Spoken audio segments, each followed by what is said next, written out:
핸델의 메시아의 마지막이죠. 제일 마지막. 아주 아멘으로 하나님께 영광 돌리는 귀한 찬양인데 오늘 감사합니다. 한 해 동안 우리 호산 할렐루야 찬양대에 애를 많이 쓰셔서 너무 감사합니다. 오늘은 2017년도 마지막 주일입니다. 특별히 오늘은 또 우리 교회학교 어린이들과 함께 모든 과정을 마치는 수료 예배를 드릴 수 있어서 더욱 감사합니다. 우리가 올 한 해를 돌이켜보면 기쁠 때도 있고 행복에 젖을 때도 있었지만은 또 힘들고 괴로웠던 날들도 있었으리라 생각됩니다. 감사하는 날도 있었지만은 또 불안하며 염려하는 그러한 시간들도 있었을 것입니다. 그럼에도 불구하고 올 한 해가 이렇게 무사히 마칠 수 있게 된 것 모두가 다 하나님의 은혜인 줄로 믿습니다. 하나님께 감사하면서 우리가 묵은 해를 보내고 또 새해를 맞이하는 우리 성도님들 다 되시기를 바랍니다. 오늘은 아까도 말씀드린 대로 교회 학교에서 열심히 말씀을 배우고 수료하는 우리 어린이들 또 청소년들 함께 예배드리게 되어 너무너무 감사하고 기쁩니다. 저는 설교를 시작하면서 아름다운 동시를 한 편 소개하겠습니다. 잘 보시기 바랍니다. 제목은 배추 흰나비. 너도 아기였을 때 초록 배춧잎에 송송 구멍을 낸 못 말릴 애벌레였단다.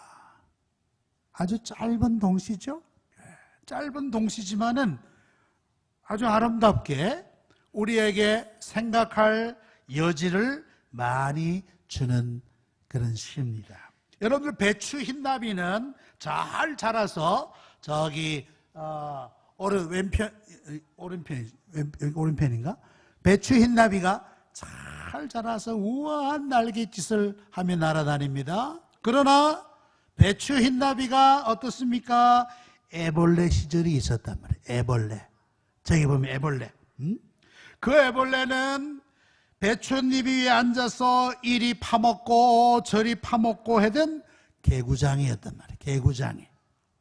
그런데 저렇게 자라나서 아름다운 날갯짓을 하는 고운 배추 흰나비가 되었다는 말씀입니다. 우리가 이 동시를 보면서 어른들은 개구장이 어린 시절을 기억하며 추억할 것입니다. 내가 애벌레 같았는데 지금은 이렇게 컸구나 생각하며 아울러 겸손할 수가 있을 것입니다. 오늘 예배드리는 우리 어린이들 여러분들도 못 말리는 애벌레와 같은 애들이죠.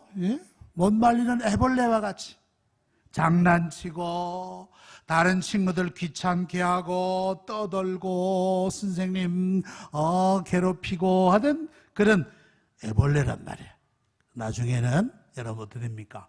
배추 흰나비처럼 크게 아주 아름답게 우아한 날갯짓을 하는 그러한 나비가 될 거란 말이에요. 나비가.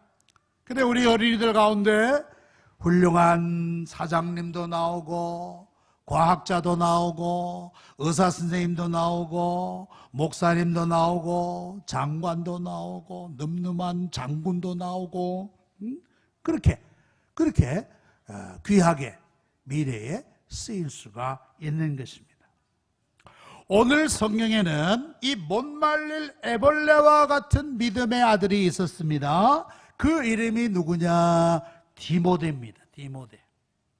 디모데는 어머니가 히브리인이요 아버지는 헬라인이었습니다. 그가 나중에 커서 바울을 도와서 복음 전파를 위하여 함께 일했던 젊은 목사였어요. 디모데는 젊은 목사였어요. 디모데 전후서는 바로 디모데 목사에게 네가 어떻게 교회를 맡아서 목양할 것인가 하는 것을 가르쳐주는 목회 서신서라고도 볼 수가 있는데, 디모데 목사에게 선배 바울 목사님이 하신 말씀이 뭐냐? 너는 배우고 확신하는 일에 거하라 그랬습니다. 너는 배우고 확신하는 일에 거하라. 젊은 목사야, 목사 디모데야, 너는 배우고 확신하는 일에 거하라. 제가 목사를 해보니까 목사는 일평생 배우는 사람이어야겠다는 생각이 들어요. 일평생 배우는 사람.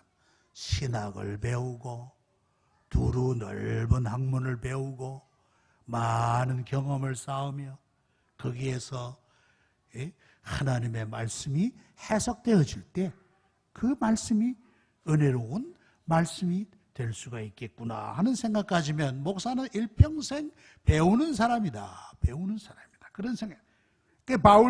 바울 목사도 디모데 젊은 목사에게 너는 배우고 확신하는 일에 거하라. 그렇게 말씀한 것입니다. 여러분, 신앙생활은 하나님의 말씀을 배우는 데 있습니다. 오늘 수료하는 우리 어린이들 또 청소년들 여러분들도 지금까지 하나님의 말씀을 잘 배워왔습니다. 그런데 하나님의 말씀이 어디에 있는가? 하나님의 말씀이 어디에 있는가? 바로 여러분들이 가지고 있는 성경이 하나님의 말씀이다라는 것입니다. 성경이 하나님의 말씀이다. 아니, 왜 이것이 어떻게 하나님의 말씀인 줄 아느냐? 어떻게? 먼저는 성경 자체가 이것이 하나님의 말씀이다라고 가르쳐주기 때문에 그걸 성경의 자증이라, 자증, 스스로 증거하는 것이라는 거예요. 오늘 읽은 말씀의 16절에 모든 성경은 하나님의 감동으로 된 것으로 교훈과 책망과 바르게 함과 의로 교육하기에 유익하니라고 말씀했습니다. 여기에 감동이라는 말이 나옵니다. 감동. 감동이라는 말 란 밑에 보면은 1번에 그렇게 쓰여 있어요. 또는 영감이라. 영감이라. 이 영감은 박씨 영감, 이씨 영감입니까? 아니에요. 최씨 영감 아닙니다. 이 영감은 감동이라. 뭐라 그럴까? 감정 혹은 느낌 이런 거라고 볼 수 있는데, 저는 그것을 뭐라고 표현하느냐? 하나님의 입김이다. 감동 혹은 영감, 이건 하나님의 입김이다. 성경은 30여 저자에 의해서 오랜 기간 동안 쓰여진 책입니다. 그 안에는 모세도 있고 다윗도 있고 이사야도 있고 바울도 있고 베드로도 있고 다양한 저자에 의해서 쓰여졌는데, 하나님께서 그 저자들에게 하나님의 입김을 하고 불어 넣어 주셨다라는 말씀이에요. 어디에 불어 넣어 주셨느냐? 그 사람의 배경, 그 사람의 환경, 그 사람의 지식, 그 사람의 직업, 이런 모든 것에 하나님의 영감을 불어 넣어 주신 거예요. 그래서 기록되게 한 것이 하나님의 말씀이다라는 말씀이에요. 예를 들어 다윗이 어떻습니까? 다윗은 양치는 목동이었어요. 아버지 이새의 양들을 맡아서 산으로 들로 숲으로 물가로 양떼를 이끌고 다니면서 양을 먹이고 키우는 목자였단 말이에요. 그런데 하나님께서 그 다윗의 마음에 하나님의 입김을 불어넣어주고, 하나님의 입김을 불어넣어 주시니까 다윗이 자기의 목동의 경험을 가지고 아름다운 시가 나온 거예요. 그 시가 바로 뭡니까? 시편 23편. 여호와는 나의 목자시니 내게 부족함이 없으리로다. 그가 나를 푸른 풀밭에 누이시며 쉴만한 물가로 인도하시는도다. 여러분들 이 시를 읽으면 여러분들이 마치 양떼처럼 푸른 초장에 잔잔한 물가에 저처럼 저런 푸른 풀밭으로 여러분들이 인도되는 그런 느낌을 받지 않습니까? 하나님께서 다윗의 이 경험, 다윗의 이 직업, 이걸 여기에다 하나님의 감동을, 하나님의 입김을 불어넣어 주시니까 이렇게 주옥 같은 시편 23편, 그 밖에 많은 시가 있죠? 그런 시들이 탄생하게 되었다는 것입니다. 모세는 어때요? 모세는 이스라엘 지도자예요. 400년 동안 노예 생활하던 그 이스라엘 백성들을 이끌어서 하나님의 약속의 땅 가나안으로 이끌어서 위대한 지도자, 위대한 리더가 바로 모세였어요. 모세는 어려우고 힘들고 괴로울 때마다 그는 하나님 앞에 엎드렸습니다. 그래서 민수기, 출애굽기 같은 데 보면 막 백성들이 데모합니다. 물 내놔라, 밥 내놔라, 왜 우리를 이끌어내서 여기서 죽게 하느냐, 막 시위할 때 그는 엎드렸더라. 하나님 앞에 엎드렸더라. 그런 경험을 하나님이 우리를 어떻게 인도하셨는가, 하나님이 어떤 분이신가, 그 경험이 녹아져서 시편 90편에 보니까 주여 주는 대대에 우리의 거처가 되셨나이다. 산이 생기기 전 땅과 세계도 주께서 조성하시기 전 곧 영원부터 영원까지 주는 하나님이십니다. 하나님에 대한 위대한 시를 그가 쓸 수 있었어요. 자, 하나님의 감동, 하나님께서 여러 다양한 저자들에게 그의 그 감동, 영감을 불어넣어 주셔서 기록된 말씀이기 때문에 우리가 이 성경을 읽으면 누구를 만날 수가 있는가? 예수님을 만날 수가 있다. 예수님. 오늘 성경 말씀에 뭐라 그랬습니까? 이 성경을 알므로 말미암아 예수 안에 있는 믿음으로 말미암아 구원에 이르는 지혜가 있게 하느니라. 성경에서 역사도 배우고 문학도 배우고 다양한 것을 배울 수 있지만 중요한 것은 예수 그리스도를 발견하고 예수님을 믿게 되는 거예요. 그래서 어떤 사람들이라도 성경을 읽으면 그 성경에서 예수님을 믿을 수가 있는 거란 말이에요. 어떤 사람이 말이죠, 예수 믿는 사람들을 보니까 너무너무 한심해. 아이고, 예수가 알지도 못하고 예수가 누구니도 모르는 예수를 저렇게 믿다니, 저 무지몽매한 사람들.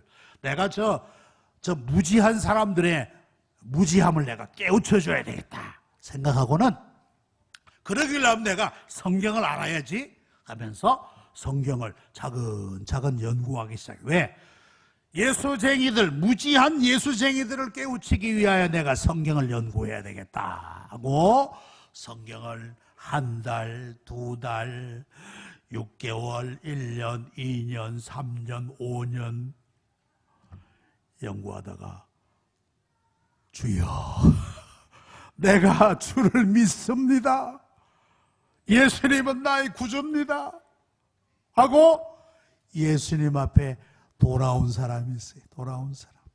예수 믿는 사람들을 그 무지함을 깨우쳐 주겠다고 하다가 자기가 도리어 예수님 앞에 돌아온 사람이 있어요. 이 사람이 쓴 유명한 소설이 있어요. 유명한 소설. 영화로도 만들어졌어요. 웅장한 영화. 그 소설이 뭐냐? 벤 허라는 소설. 벤 허.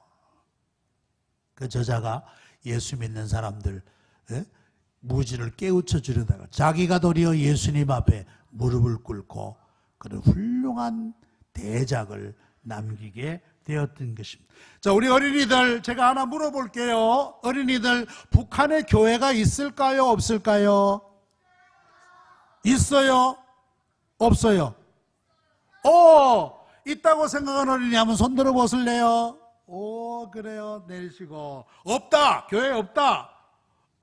저기 아주 씩씩하게 손을 들었는데 감사합니다. 손 내리세요. 북한에 교회가 있어요. 있어.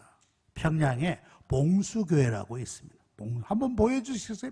저게 평양 봉수교회. 예배당 잘 지었죠? 훌륭하게 지었죠? 그런데 몇 년 전에, 1년 전인가요? 북한 런던 대사 태영호 공사라는 분이 남한으로 넘어왔어. 예? 북한에서 탈출해서 남한으로 왔습니다. 이 사람은 외교관이에요. 아주 똑똑한 외교관이에요. 그분이 증언을 합니다. 북한에 있는 교회들은 다 가짜입니다.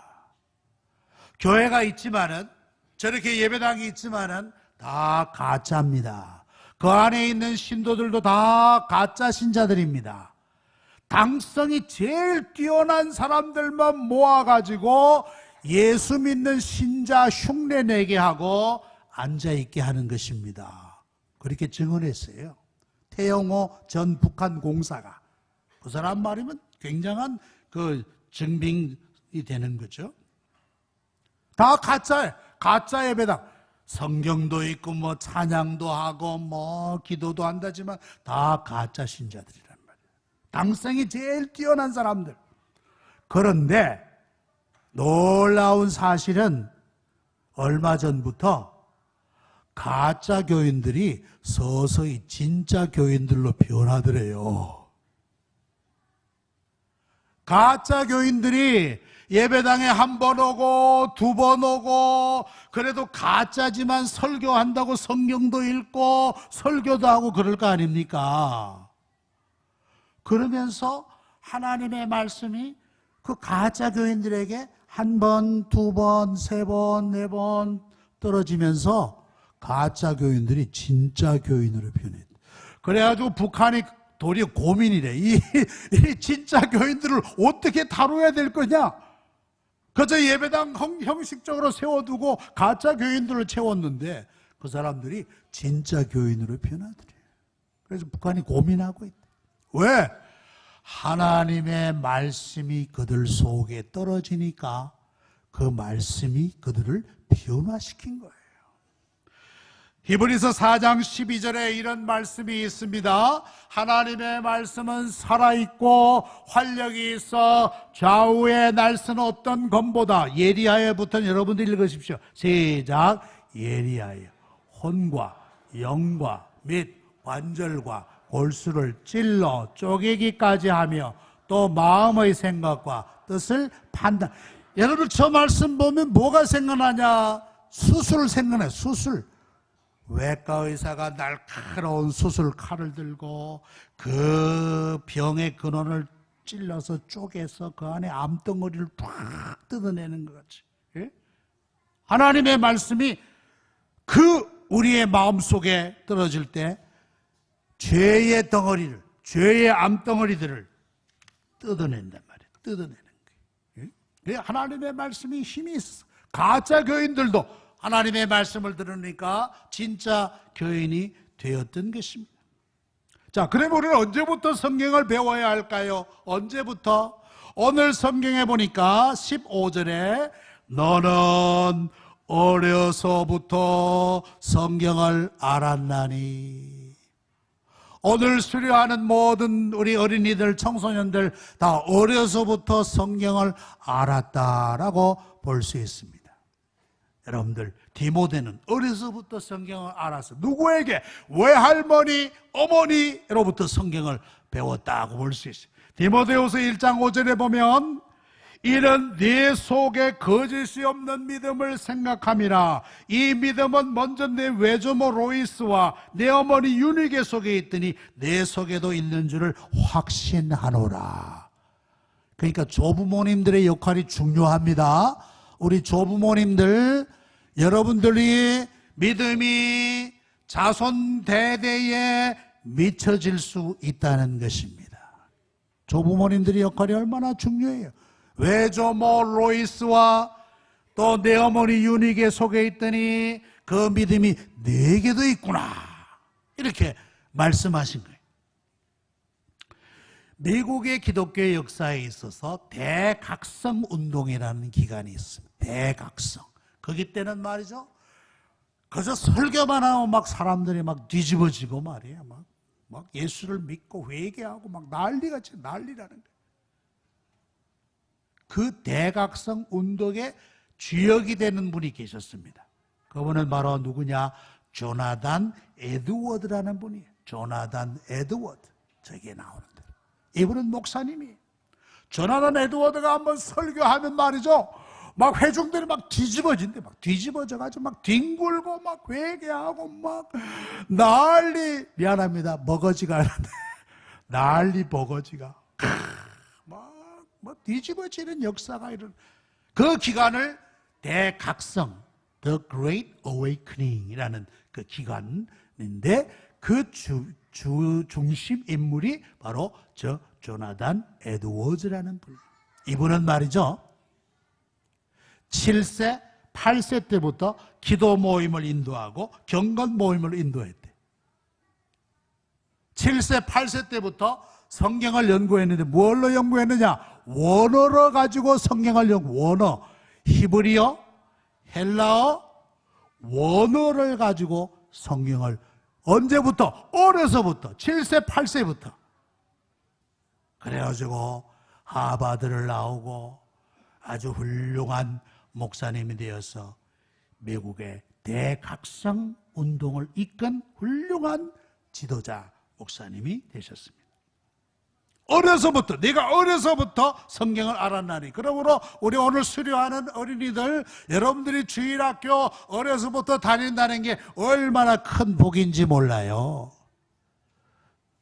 저도 주일학교를 잘 다녔습니다. 주일학교에서 저는 부산에 있는 대청교회 주일학교를 다녔는데 그게 성경 암송대회를 했어요. 그 범위가 뭐냐? 마태복음 5장, 6장, 7장 산상수훈 암송 한번 해볼게요. 잠깐 보고. 예수께서 무리를 보시고 산에 올라가 앉으시니, 잊어버렸네. 산에 오르사 입을 열어 가르쳐 가라사대. 아니다. 예수께서 무리를 보시고 산에 오르사 입을 열어 가르치시되 마음이 가난한 자는 복이 있나니 천국이 저희 것이며. 5장, 6장, 7장을 제가 그래도 어려서 다 암송했어요. 지금은 다 잊어버렸지만. 주일학교에서. 어려서 성경을 아는 것이 얼마나 중요한가? 중요한가? 여러분들 이제 내일부터 뭐 합니까? 우리 교회 신년 가장 큰일 뭐죠? 내일부터 뭐 해요? 성경 통독대회. 전체 성경은 구약 39권, 신약 27권, 합 66권, 1189장. 1189장을 한 달에 다 읽어야 됩니다. 그러려 치면 하루에 약 40장씩 읽으면 한 달에 마칠 수 있어요. 어떻게 그걸 다 읽느냐? 아이고, 비결이 있어. 죽기 살기로 읽자. 죽기 살기로 읽자. 예? 여러분들 새해 한 달을 죽기 살기로 하나님의 말씀과 내가 시작해야지. 하나님의 말씀과 더불어 내가 2018년을 시작해야지 하는 사람과, 에이고 달이나 해 뜨는 거나 보러 가자, 저 정동진으로 놀러 가서 해 뜨는 거나 보자 하는 사람하고 누구에게 은혜를 주시겠어요? 누구에게? 누구에게 은혜를 주시겠어요? 내가 그래도 이 한 해를 말씀과 더불어 시작해야지 라고 결심하는 사람에게 은혜 주실 줄로 믿습니다. 예. 우리 어린이들도 한번 도전해 보세요. 하루에 40장 읽으면 한 달에 성경을 읽을 수가 있어요.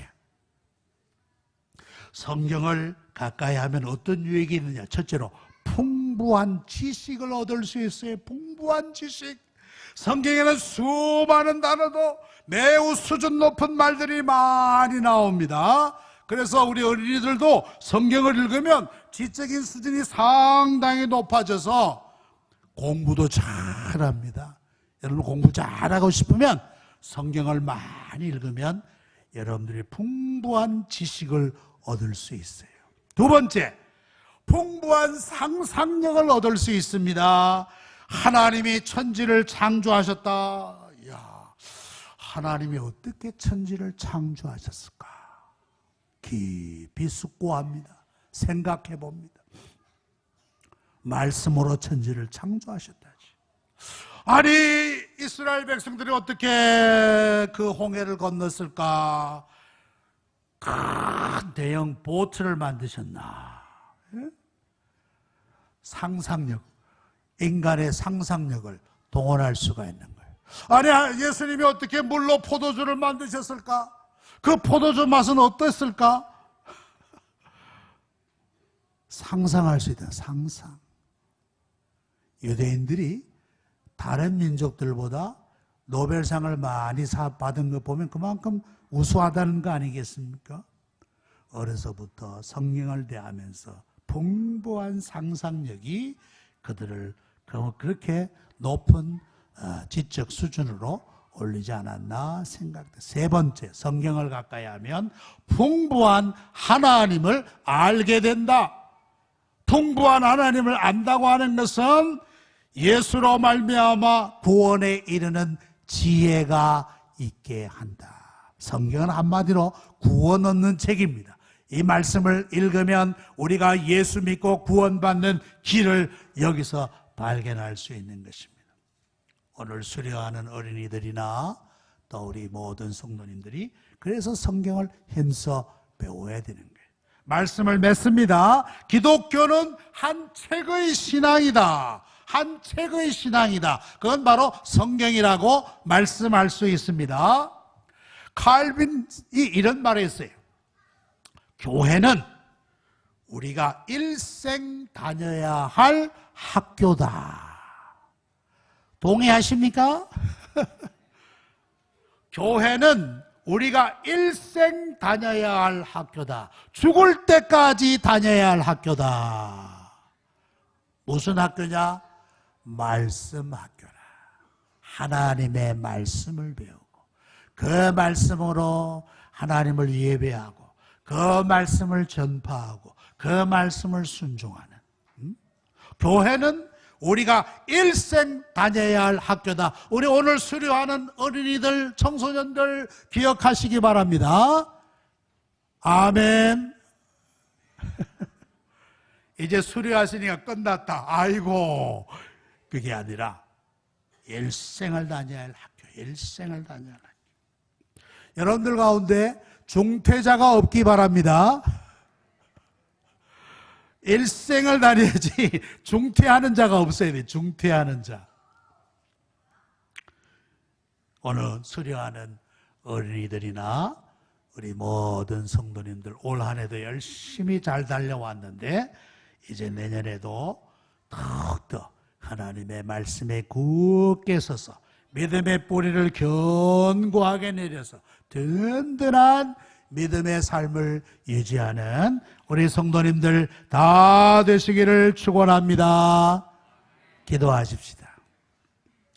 거룩하신 아버지 하나님, 영광과 찬송을 올려옵나이다. 2017년도 하나님의 은혜로 지내온 줄로 믿고 감사하옵나이다. 더욱이 감사하옵기는 오늘 교회학교 어린이들이 수료하게 됨을 감사하옵나이다. 저들이 어려서부터 하나님의 말씀을 잘 배워서 훌륭한 믿음의 사람들이 되고 장차 하나님 나라의 귀한 일꾼들 되게 하여 주시옵소서.